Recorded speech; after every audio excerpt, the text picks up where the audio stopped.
My father-in-law, Robert Ashworth, pointed at me with a shaking finger, his voice a low snarl. "We are not putting the Ashworth last name on a bastard that might not even be my son's." My mother-in-law, Eleanor, stood beside him, a smile of pure, unadulterated disgust twisting her lips. "Pack your things and get the hell out of our family home," she hissed. "You and that child are no longer welcome." I stood there, a 4-day-old newborn nestled against my chest, his tiny head still smelling of the Grace Point Medical Center nursery. I didn't argue. I didn't cry. I simply reached into my purse, pulled out a sealed manila envelope, and handed it to my husband, Dylan. He opened it, his eyes scanning a single, underlined line on the first page. The color drained from his face, leaving it ashen and slack. Then, slowly, almost imperceptibly, his head turned. Not to me. Not to our baby. He stared straight at his mother, a silent question forming in his eyes. What none of them knew, not then, was that the line he just read had nothing to do with my son. It was about her. And it was going to burn her perfect Ashworth bloodline to the ground. My name is Willow Sterling, and I'm 32 years old. If you've ever been told you don't belong in the family that was supposed to love you, stay with me. This story is for you. For the past 9 years, I've read medical records for a living. I'm a senior analyst in health information management at Grace Point Medical Center in Sterling Port. My desk faces a wall of beige file cabinets, the kind nobody under 50 seems to notice anymore. But I notice them.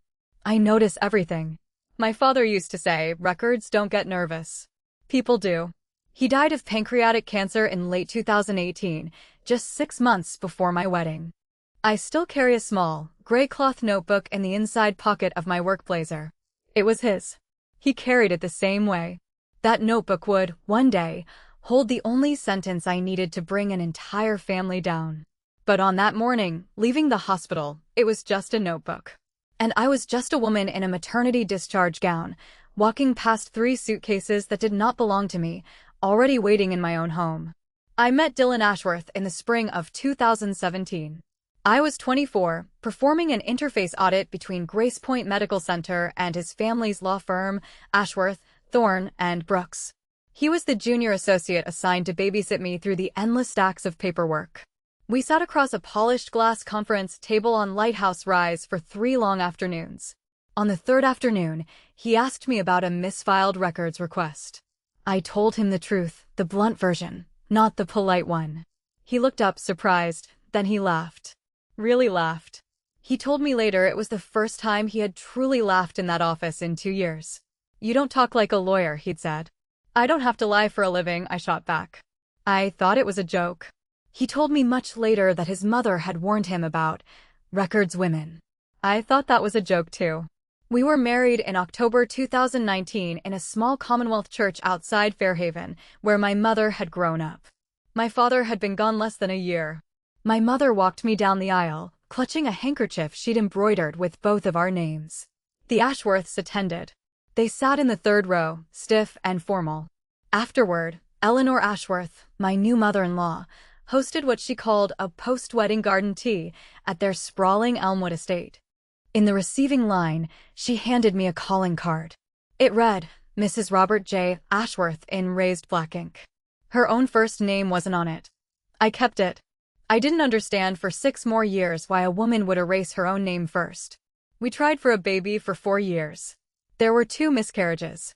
Neither of his parents knew about them because Eleanor had once told us that Ashworth men announce only when they are absolutely sure. So, we stopped announcing. We stopped telling. In the late summer of 2025, the ultrasound finally showed a heartbeat that didn't go quiet a week later. And in December, at 30 weeks, Dylan signed the spousal consent broad release form for my maternity coverage. He signed it the way husbands sign every other unread document, quickly, distractedly, while reading his email. He used a hospital pen with a chewed cap, kissed the top of my head, and went back to work. That single signature would later become the only paper barrier between Dylan and a truth he'd never been brave enough to ask about himself. I should have noticed sooner. When a family talks about blood that often, they're usually trying to hide what's inside it. The Ashworths arrived in Sterling Port in 1889 from a respectable Commonwealth town in Surrey. Their law firm opened in 1952 in a townhouse on Lighthouse Rise that still smells like wood polish and old men. There's a leather-bound book on the console table in the front hallway of their Elmwood estate. It's the Ashworth Family Register. Every Ashworth bloodline-verified child has been entered into that book by hand with a St. James fountain pen and black ink since the Harding administration. Robert's father wrote in it. Robert's grandfather wrote in it. Robert himself wrote in it the night Dylan was born. He wrote in it again the night Dylan's older brother, Graham, welcomed his first child 4 years ago. He always left a blank page after every entry, waiting for the next one. Robert liked to say that Ashworth men aged in the chin first. You can tell at a glance, he would say at Thanksgiving, if a man has the bone for this family. Dylan's chin was nothing like his father's. I had noticed it at our rehearsal dinner. I'd said nothing then. And I said nothing for 6 years afterward. Because in that family, you didn't say small, true things out loud. You said large, false things. And you said them politely. In December of 2023, the younger cousins handed out Ancestry Insights kits at the Ashworth Thanksgiving gathering, like a party game. Everyone took one. Robert took one. Graham took one. Dylan took one. Eleanor, the only person in the room without a kit in her hand, just laughed and waved hers away. I already know exactly who I am, sweetheart, she said, her voice dripping with condescension. I don't need a tube to tell me. The kit she refused, the one she'd waved away so dismissively, disappeared from the front hallway before New Year's Eve. I noticed. I said nothing.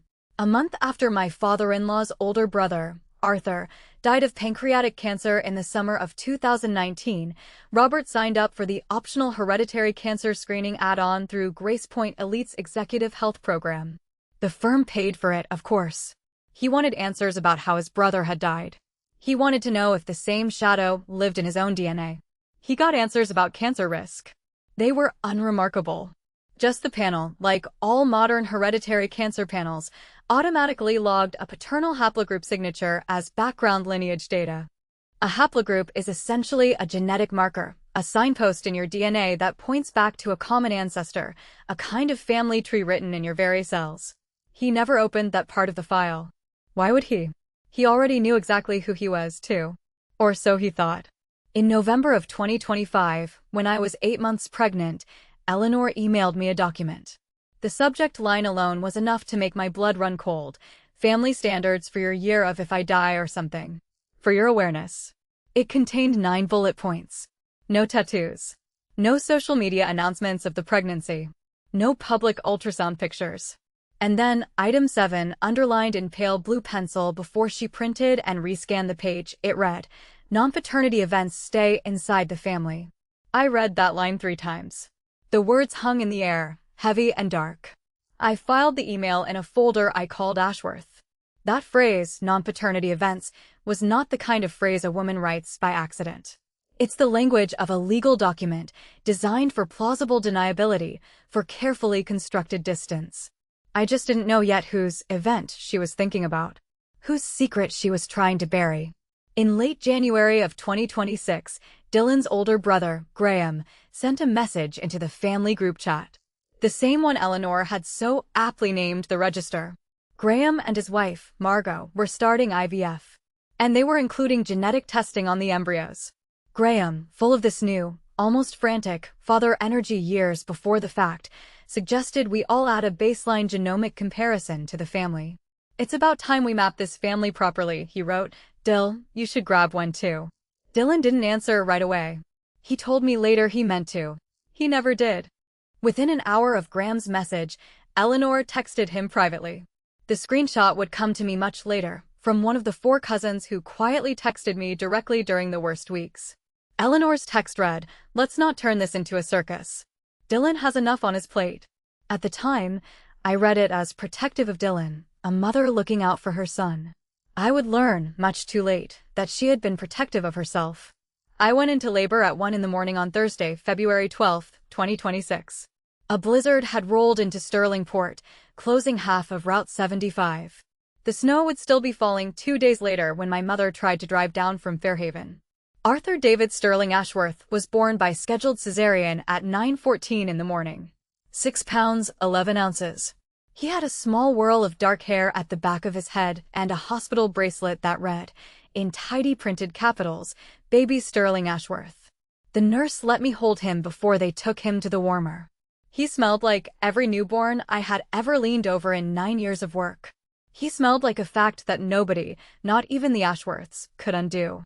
On Friday, February 13th, the Bay State Infant Health Scan ran on Arthur's heel stick blood. It tested for 30 disorders, plus an automated red blood cell antigen scan. He cleared every disorder. But the antigen scan flagged something. Not a disease. Not a danger. Just an incidental finding.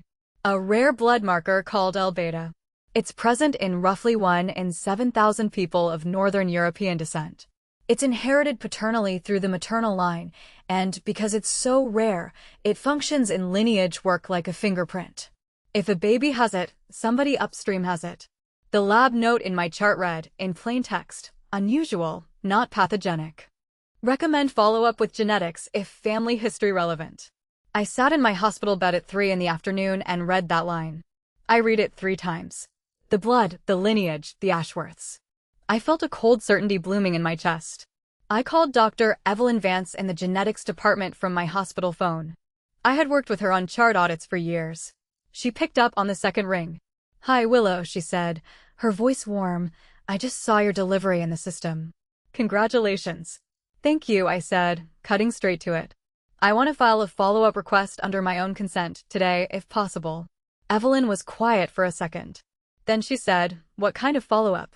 "A lineage match," I told her, my voice steady despite the tremor in my hands.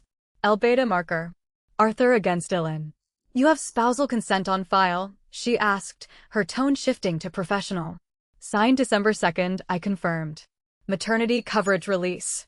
It includes incidental findings comparison."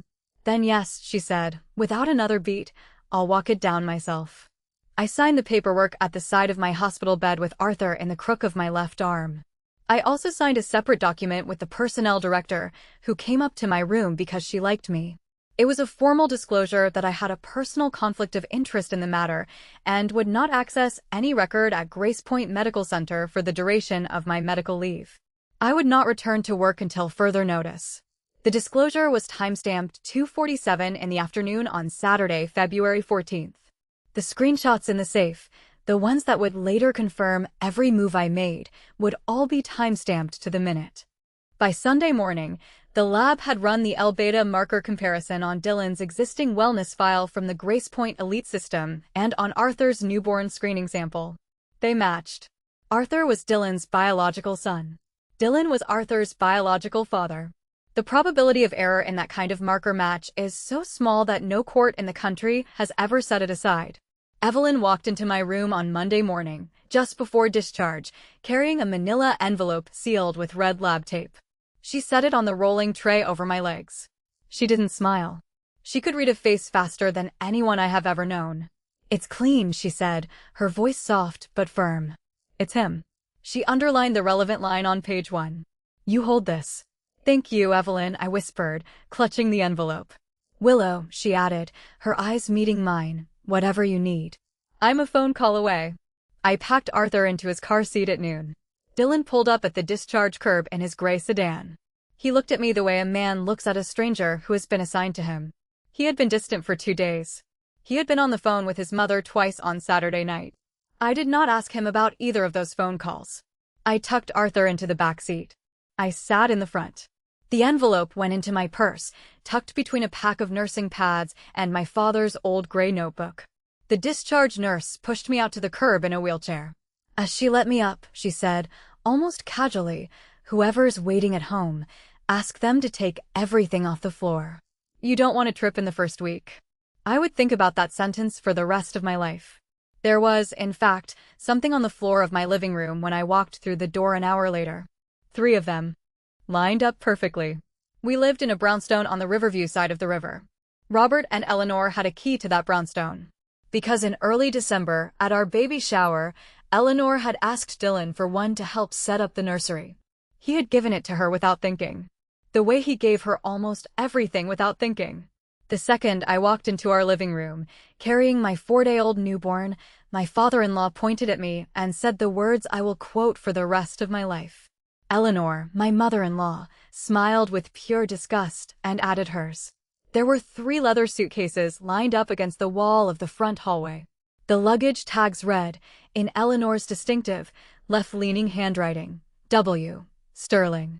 Not Ashworth. She had used my maiden name. She had used it on purpose. But I will tell you what surprised me most in that moment. And it was not the suitcases. It was that Robert had a sheet of folded paper in his right hand. It was a memorandum, printed on Ashworth, Thorne, and Brooks' firm letterhead, signed at the bottom in blue ink. It explained the family's position on the matter of paternity in 3 measured paragraphs. He had typed it. He had printed it.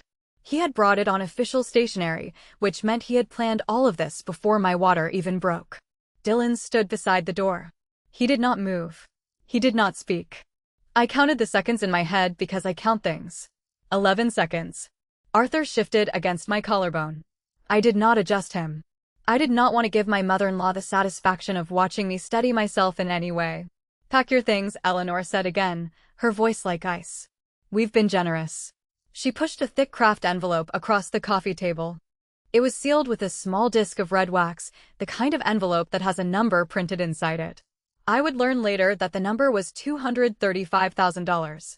And the agreement was a 1-page proposal to dissolve the marriage in exchange for my full and forever withdrawal from the Ashworth name and any future contact with the family. There were 2 signature lines. One was already initialed in Eleanor's elegant hand. The other was waiting for mine. I did not argue. I did not cry. I simply reached into my purse. I pulled out the manila envelope with the red lab tape. I handed it to my husband.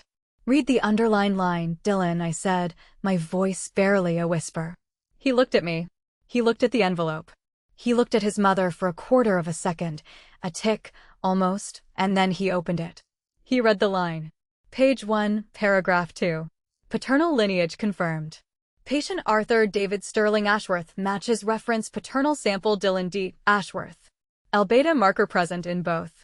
Probability of non-paternity less than 1 in 100 million. His face went pale. He read it again. He looked up. He did not look at me.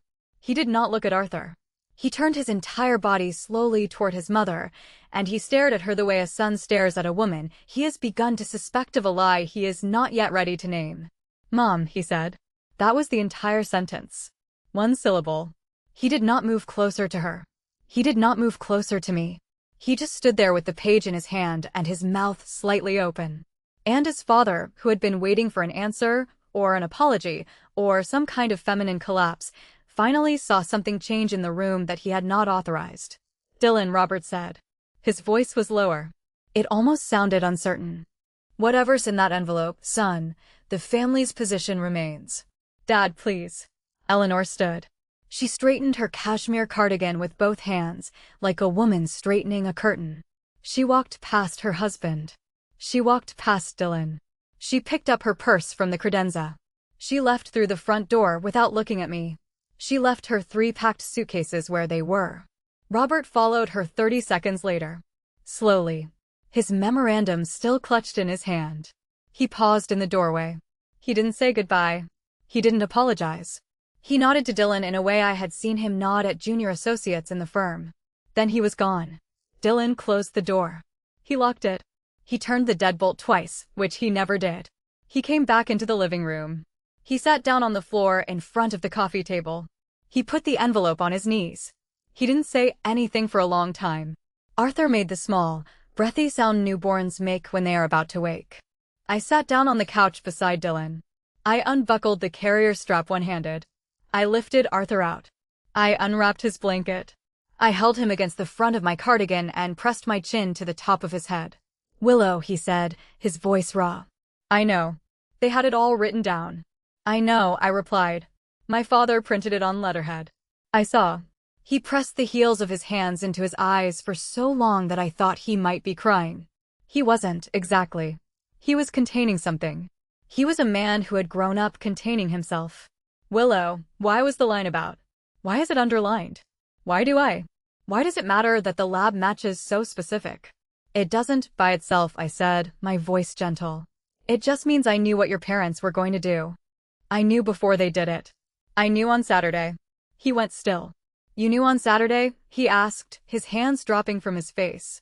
I requested the comparison on Saturday afternoon. Evelyn walked the request down herself. He closed his eyes. Why did you know? I did not answer that question. Not that night. I think now that he understood, even then, that I had answered it by handing him an envelope instead of a confession. He understood that I had needed paper to be louder than I was. The doorbell rang 20 minutes later. It was my mother, standing on the front step, snow in her hair and a tote bag of food from a Fairhaven diner. She walked in. She set the bag down. She took Arthur from my arms without asking, like a nurse who has done this 1,000 times because she has. She kissed the top of his head. She looked at Dylan, sitting on the floor with the envelope on his knees. She looked at the 3 Ashworth suitcases in the hallway. Mom's here, she said. That's all you need tonight. That sentence was, I think, the first time I cried. The first text message arrived at 2:13 in the morning the next night. I was awake because Arthur was awake. The screen lit up the dark nursery. The sender was Eleanor Ashworth. The message was 4 words, be reasonable. Take the offer. I read it twice. I did not reply to her. I forwarded it instead to Clara Dixon, a family law attorney I had known through 3 years of records audits at her firm. Clara was the kind of woman who answered her phone at 3 in the morning if she liked you. And she liked me. I had texted her on Sunday afternoon, before I knew what was coming. She had already, before her morning coffee on Monday, signed an engagement letter and started a privileged folder for me. By Tuesday morning, my message to her read, preserve everything. Group chat, email, this text. Use certified mail and file the petition. The group chat is what they called the register.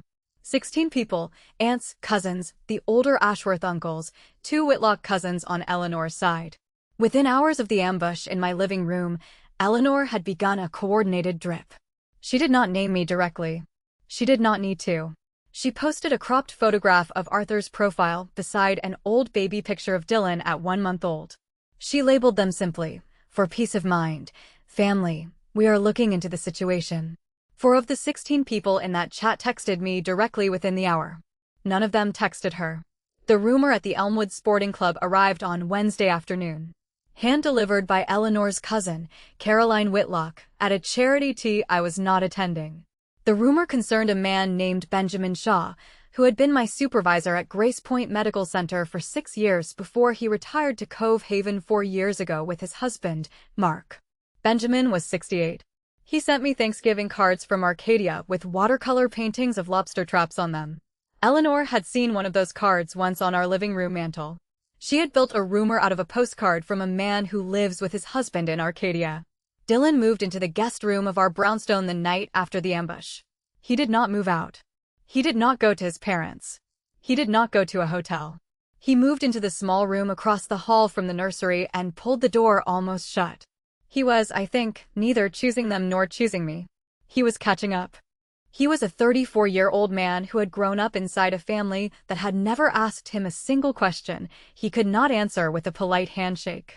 And now his mother and his wife both wanted his answer to the same question. And he could not yet give one. He left a pillow on the guest room couch with a small smudge of my lipstick on it from a flu I had in early 2022. He did not take the pillow back to our bedroom. He did not move it to the floor. He left it where it was. That somehow hurt more than the suitcases. If you've ever sat in your own house at 3 in the morning, holding your newborn, while the family that was supposed to love you spent the same hours composing group texts about whether you belonged, I see you. I have nothing wise to say about it except this. The calm you feel in that hour is not numbness. It is a kind of attention. Stay in it. The rest of the story is being written while you sit there, and you are the only one paying close enough attention to read it correctly. On Tuesday, February 17th, Clara Dixon filed a declaratory judgment petition with the Haven County Family and Estates Tribunal. The petition asked, in plain language, that the court enter a finding regarding Arthur's paternity, given that the petitioner's in-laws had publicly, and on firm letterhead, alleged otherwise. Robert Ashworth's signed memorandum became Document 1. The court accepted the filing at 8:42 in the morning. Clara called me at 9. They put it in writing on firm letterhead, she said. a hint of satisfaction in her voice. They handed us the petitions document 1. Whoever did that for them is going to lose sleep tonight. The court issued a subpoena dutes tecum to Grace Point Elite for the relevant lineage section of Robert Ashworth's October 2019 hereditary cancer screening file. The subpoena was narrow. It asked only for haplogroup background data and chain of custody documentation. The court served notice to Robert the next morning at his office. Robert had 21 days to file a motion to quash. He talked to his cousin, Peter Brooks, a senior partner at the firm who had been at our wedding and had once, in a moment of unsteady kindness, told me Eleanor had a way of managing the men in the family. Peter advised against the motion to quash. Rob, he said, on a recorded office line that would later be subpoenaed by no one because nothing in this story required force, if we quash, the Sterlingport legal counsel will be talking about this by Friday. Let it run. The lab will confirm what we already know. Robert signed the non-quash election that same afternoon. He told Eleanor about it over dinner. She did not eat the rest of her meal. I learned all of this in retrospect. At the time, I learned only what Clara told me, which was that the subpoena had been sent, the notice had been received, and the window was open. 21 days passed. In those 21 days, Arthur rolled over for the first time on the play mat under the nursery window. He smiled for what felt like a smile, and not gas, on day 15. My mother stayed with me for 3 weeks, slept on the couch in the living room, made stews for the freezer, and washed bottles in the sink with the same brisk efficiency she had once brought to her hospital wing. Dylan came to the brownstone twice a week and held Arthur for an hour at a time. He did not stay overnight. He did not ask me about the envelope. He did not ask me about the petition. He asked his son once, in a whisper, "I'm sorry, buddy. I don't know what's happening yet." I heard him through the wall. I did not say anything to him. I went back to my room. His father called him once during those weeks. Dylan told me later the only thing his father said was, "Are you all right, son?" Dylan told me he had answered, "I don't know yet, Dad." That was the whole conversation. On day 21, Spring Festival Sunday, March 22nd, the quash window closed without a filing. On Monday morning, March 23rd, Grace Point Elite's compliance team released the requested portion of Robert Ashworth's 2019 hereditary cancer file to Dr. Evelyn Vance under the court's authority. Evelyn called me at 11:14 in the morning. "They released it," she said. "I should have results by Friday." Friday felt like a long way away. If you've ever waited for a piece of paper to confirm something you already knew in your bones, you understand what those 4 days felt like. Stay with me to the end of this story. I want to hear in the comments the name of the city where you're listening from tonight. I read them. I keep a small list. The next part of the story is the part where the room I had been told to leave became the room I was being invited back into on purpose. By the very woman who had told me to pack and get out. While I was waiting for Evelyn's letter, Eleanor was planning a brunch. She announced it by email to the family on the second-to-last weekend in March, the same weekend Robert's subpoena window had finally closed. She titled the email, "For the Family's Peace of Mind." The brunch was set for Sunday, April 12th, at 11 in the morning at the Ashworth Estate in Elmwood. Pastor David Mills of Unity Chapel, Sterlingport, would say a small word. 24 guests. The Whitlock cousins.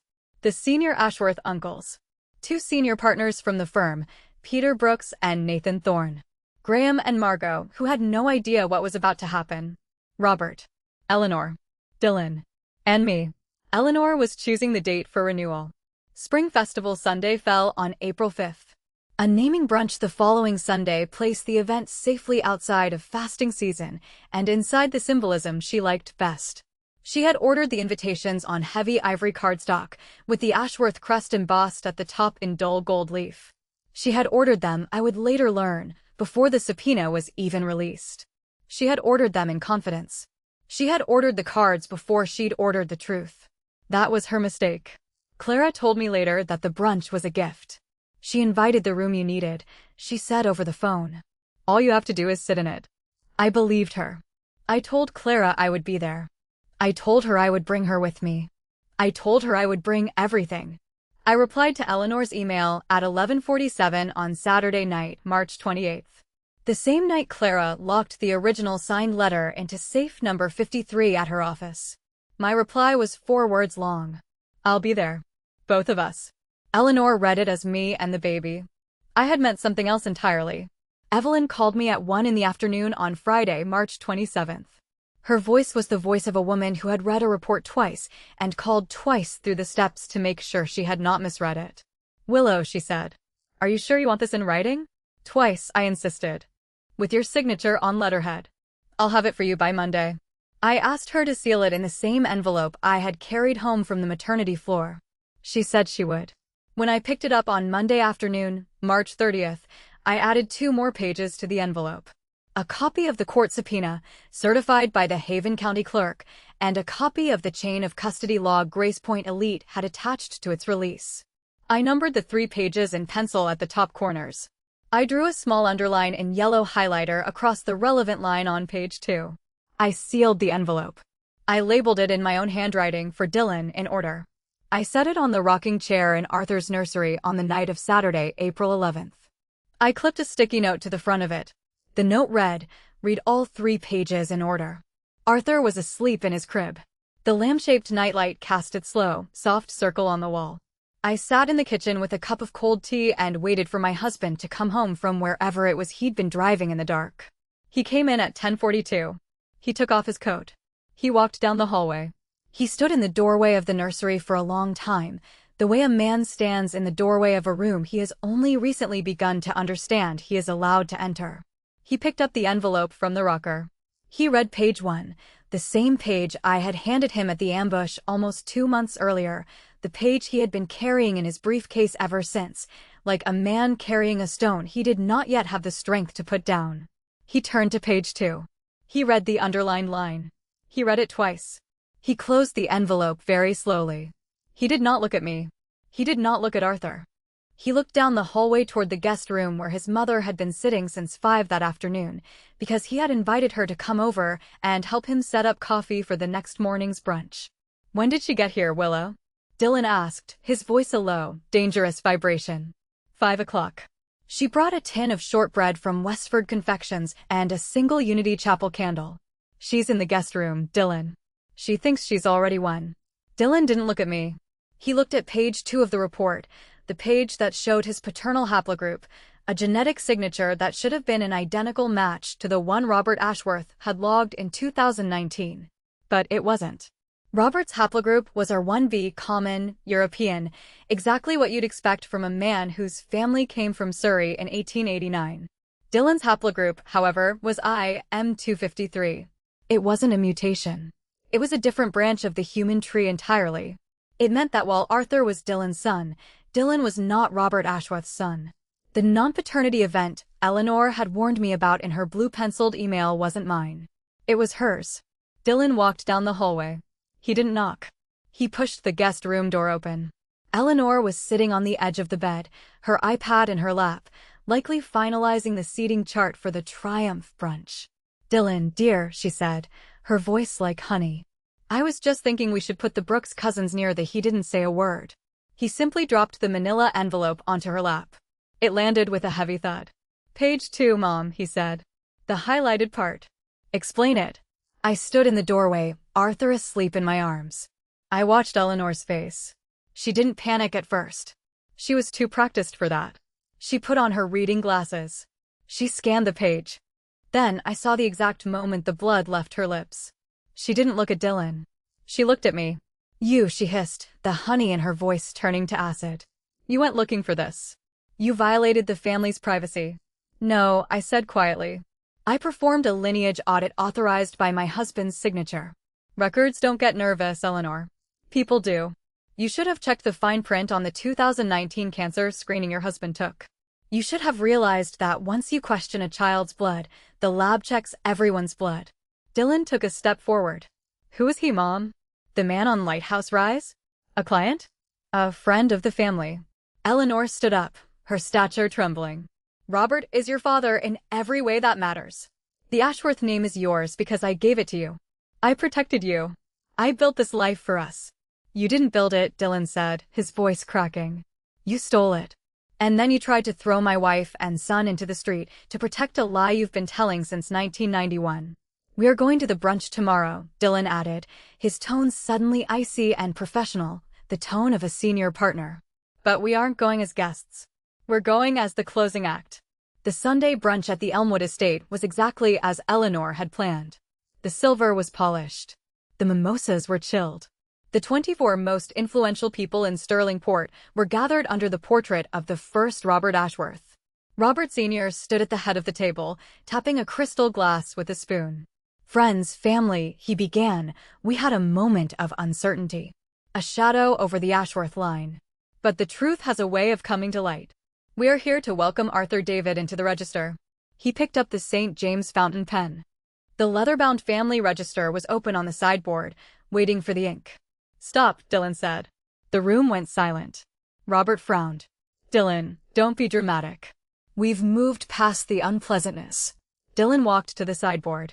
He didn't take the pen. He took a stack of 24 photocopies from his briefcase. He started at the left side of the table and began handing them out like a clerk distributing evidence in a courtroom. "The truth does have a way of coming to light, Dad," Dylan said. I stood by the door, watching the room. I watched Peter Brooks put on his glasses. I watched the senior uncles lean in. I watched Robert Sr. take the final sheet. "This is a genomic comparison," Dylan announced to the room. "It confirms Arthur is my son. But it also confirms that I am not an Ashworth. Not by blood. Not by the standards this family has used to look down on the rest of Sterling Port for 100 years. The sound that followed wasn't a scream. It was a collective, sharp intake of breath.